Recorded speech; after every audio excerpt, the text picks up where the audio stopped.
গেন্দার বাপ 500 টাকা একটা দেওনি, আজকে আমার একটা পার্সেল আইব। তোমার পার্সেলের গোষ্ঠী কিলে 7.5 বার পয়সা জন বলদের ফুটকি দেয়। থাপা থাপি করো না যা, কিন্তু বালা হইতো না।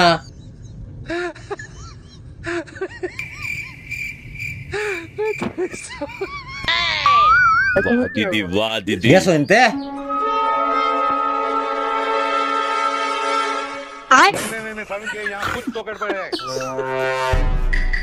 যাই গা, হুদাই তুমি পয়সাও দিতা না, সন্দেহ করবা।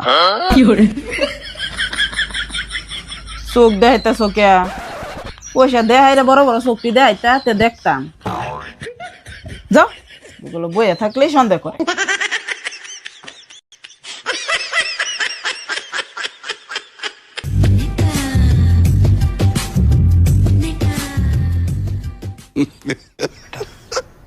तुमसे ना हो पाएगा।